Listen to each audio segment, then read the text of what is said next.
ভালোবাসার মাস তো প্রায় চলেই এলো, তাই আজকে শোনাবো একটা প্রেমের গল্প। শরদিন্দু বন্দ্যোপাধ্যায়ের লেখা প্রেমিক। সঙ্গে থাকুন। গল্পের শেষে একটি করিয়া মোরাল বা হিতোপদেশ জুড়িয়া দিবার ফন্দিটা বোধহয় বিষ্ণু শর্মা আবিষ্কার করিয়াছিলেন।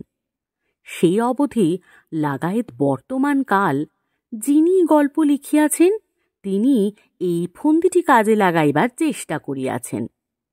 অর্থাৎ শুরু হইতে ক্রমাগত মুখ খারাপ করিয়া শেষের কয়েক ছত্রে দুই চারিটি তত্ত্বকথা ছাড়িয়া পিত্ত রক্ষা করিয়াছেন।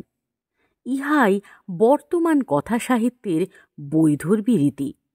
মাতাল সারা রাত্রি মাতামাতি করিয়া প্রাতকালে গঙ্গা স্নান সারিয়া ঘরে ফিরিতেছে। ইহার প্রতিকার আবশ্যক। যদি কিছু উপদেশ দিবার থাকে গোড়াতেই সারিয়া লইতে হইবে। আরম্ভে নিম্বভক্ষণ সকল রসশাস্ত্রের বিধি হওয়া উচিত। অথ প্রেমের ঠাকুর শ্রী গৌরাঙ্গের কয়েক শতাব্দী পরে আবার বাংলাদেশে নূতন করিয়া প্রেমের বাণ ডাকিয়াছে। কেহ কেহ ইহা লক্ষ্য করিয়া থাকিবেন। শান্তিপুর ডুবু ডুবু, নদে ভেসে যায়। মাঠে ঘাটে, ট্রামে, রিকশায়, কলেজে, সিনেমায় তরুণ তরুণীরা অনবরত প্রেম করিতেছে। এত প্রেম কিন্তু ভালো নয়। সাধু, সাবধান! কোন বস্তুর অত্যধিক প্রাচুর্য ঘটিলে জ্ঞানী ব্যক্তির সন্দেহ হয় ইহাতে ভেজাল আছে। বর্তমানে প্রেমের কারবারে কতখানি ভেজাল চলিতেছে তাহা পরীক্ষা করিয়া দেখিবার সময় উপস্থিত হইয়াছে। বস্তুত অহৈতুকী প্রীতি যে এই নশ্বর সংসারে অতীব দুর্লভ তাহা বহু মহাজন স্বীকার করিয়া গিয়াছেন। চণ্ডীদাস হিসাব করিয়া দেখাইয়াছেন যে মনের মানুষ মাত্র কোটিকে গুটিক মিলে। বিদ্যাপতি ঠাকুর তো পরিষ্কার বলিয়াই দিয়াছেন যে প্রাণ জুড়াইতে লাখের মধ্যে একটি মানুষও তিনি পান নাই। সুতরাং আজকাল যেসব তরুণ তরুণী পথে ঘাটে এই দুর্লভ বস্তু কুড়াইয়া পাইতেছে তাহাদের কি বলিব? ভ্রান্ত, মূঢ় না স্বার্থপর? আধুনিকদের ভ্রান্ত বা মূঢ় বলিলে চটাচটি হইবার সম্ভাবনা। তার চেয়ে তাহাদের ভণ্ড, স্বার্থ সর্বস্ব, মতলববাজ, কুচক্রী বলাই শ্রেয়।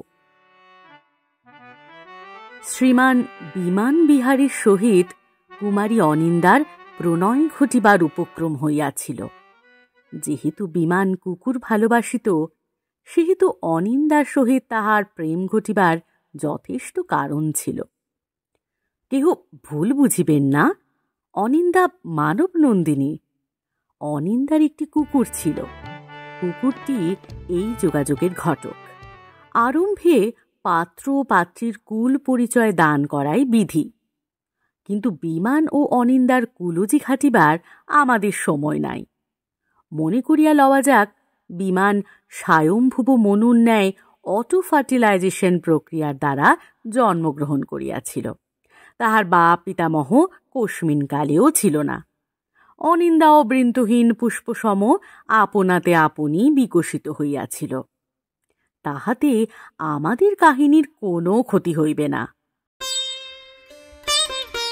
একদা শহরের নির্জন প্রান্তে নবরচিত এক পার্কে বেড়াইতে বেড়াইতে বিমান লক্ষ্য করিল একটি বেঞ্চির উপর এক তরুণী বসিয়া আছে। তাহার পায়ের কাছে খরগোশের মতো ছোট একটি কুকুর খেলা করিতেছে। বিমানের পদদয় অজ্ঞাত সারে তাহাকে সেই দিকে লইয়া চলিল। এক দৃষ্টি কুকুরের পানে তাকাইয়া সে বেঞ্চির এক প্রান্তে বসিয়া পড়িল। কুকুরের গায়ে কুচকুচে কালো কোঁকড়া লোম, চোখ দুটি তরমুজ বিচির মতো। মুগ্ধভাবে তাহার দিকে হাত বাড়াইতেই সে টুকটুকে রাঙা জিভ বাহির করিয়া তাহার হাত চাটিয়া লইল। বিমান আবেগরুদ্ধ স্বরে বলিল, কি সুন্দর কুকুর! পেকিনিস বুঝি? বলিয়া কুকুরের স্বত্বাধিকারিণীর দিকে চোখ তুলিল। দেখিল কুকুরের স্বত্বাধিকারিণী টুকটুকে রাঙা ওষ্ঠাধর বিভক্ত করিয়া মিশমিশে কালো চোখে কৌতুক ভরিয়া হাসিতেছে।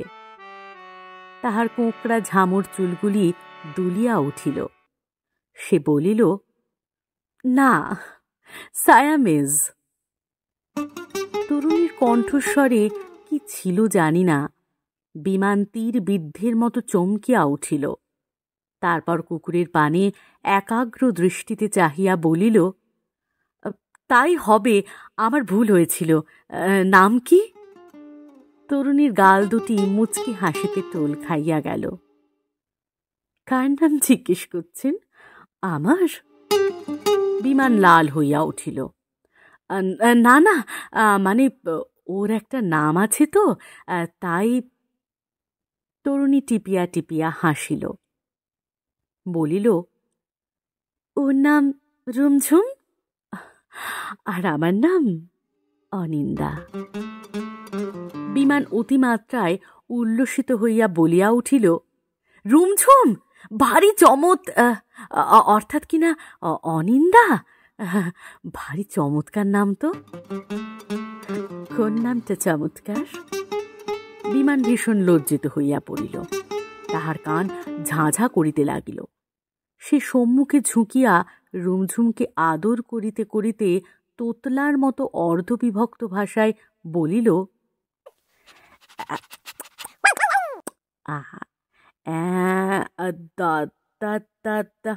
মানে দুটো নামই চমৎকার।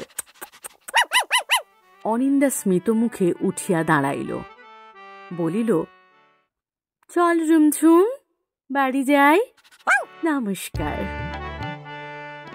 হিরণময়ী শাললতার মতো জঙ্গমা স্ফুট বিকশিত যৌবনা অনিন্দা চলিয়া গেল। রুমঝুম তাহার চারিপাশে একটি কালো প্রজাপতির মতো নৃত্য করিতে করিতে গেল। যতক্ষণ দেখা গেল বিমান বেঞ্চিতে বসিয়া সেই দিকে তাকাইয়া রহিল। পরদিন আবার সেই দৃশ্য, আবার সেই ধরনের কথাবার্তা। অনিন্দার গাল মৃদু কৌতুকে টোল খাইয়া যায়। টুকটুকে ঠোঁট দুটি বিভক্ত হইয়া দাঁতগুলিকে ঈষৎ ব্যক্ত করে। বিমান ক্ষণে ক্ষণে লাল হইয়া ওঠে। অপরিচিতা তরুণীর সহিত রসালাপ করা তাহার অভ্যাস নাই। রুমঝুম দুজনকে ঘিরিয়া খেলা করে, বিমানের হাত চাটিয়া দেয়। এইভাবে আরও কয়েকদিন কাটিল। বিমান ও অনিন্দার মধ্যে বেশ ভাব হইয়াছে। বিমান আর ততটা সংকোচ করে না, বরং একটা অপূর্ব মোহ দিবারাত্র তাহাকে আচ্ছন্ন করিয়া রাখিয়াছে। বিমান চরিত্রবান যুবা, কিন্তু তাহার ভয় হইতেছে চরিত্র বুঝি আর থাকে না। এদিকে অনিন্দার মিশমিশে কালো চোখে কিসের রং ধরিয়াছে। সমস্ত দিনটা যেন সন্ধ্যার প্রতীক্ষাতেই কাটিয়া যায়। সন্ধ্যায় পার্কে বেড়াইতে যাইবার পূর্বে প্রকাণ্ড আয়নার সম্মুখে ঘুরিয়া ফিরিয়া নিজেকে দেখে। একখানা কাপড় ছাড়িয়া আরেকখানা পরে, কানের দুল খুলিয়া ঝুমকা পরে, ঝুমকা খুলিয়া কানবালা পরে।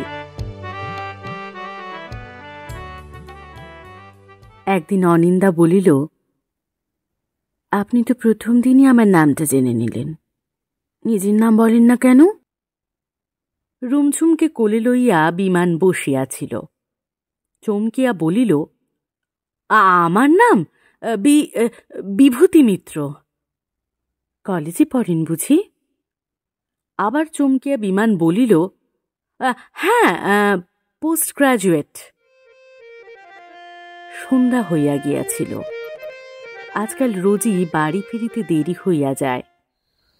জনহীন পার্ক একেবারে নিস্তব্ধ হইয়া গিয়াছিল। আকাশে চাঁদ নাই।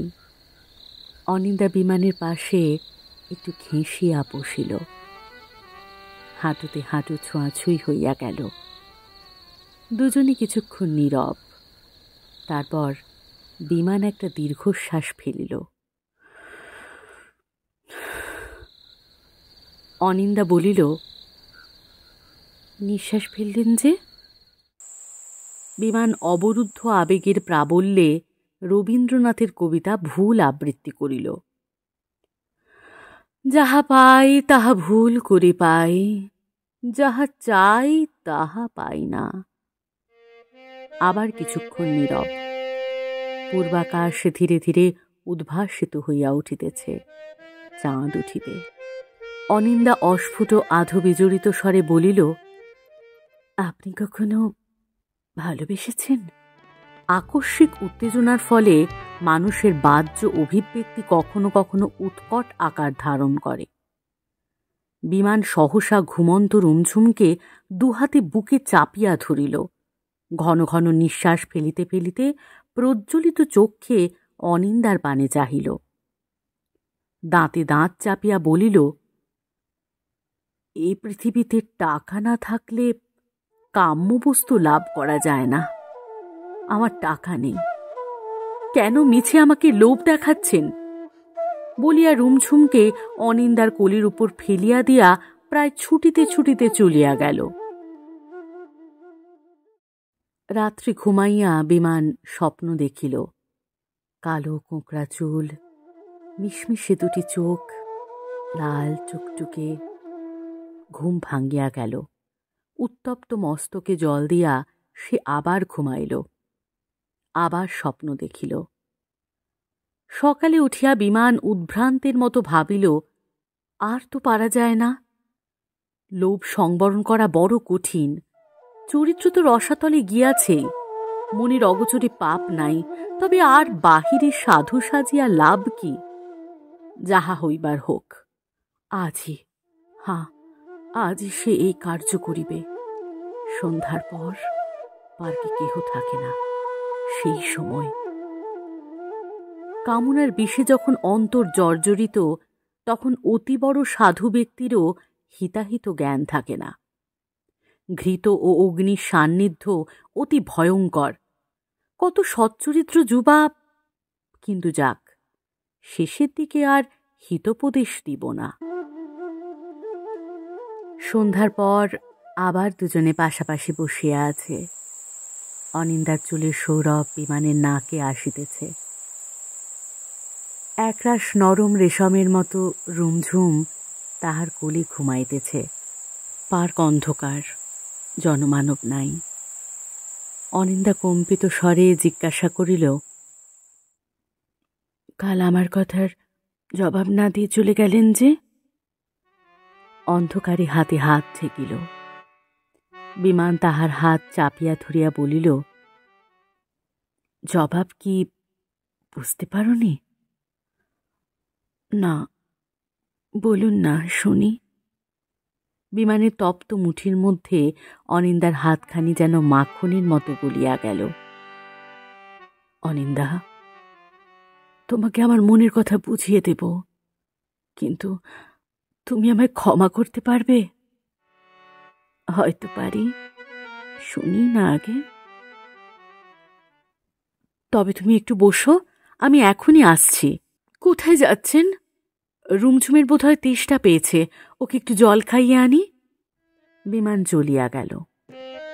তারপর 15 মিনিট, আধ ঘন্টা একটি কম্পবক্ষা তরুণী অন্ধকার পার্কে একাকিনী প্রতীক্ষা করিতেছে।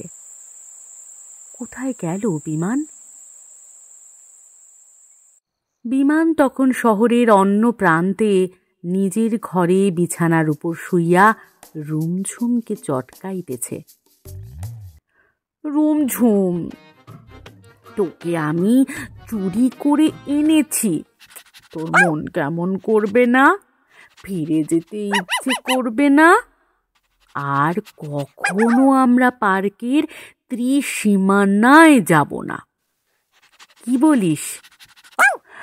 অনিন্দা নিশ্চয়ই খুব রাগ করবে, কিন্তু তোকে ছেড়ে যে আমি একদণ্ড থাকতে পারছিলুম না।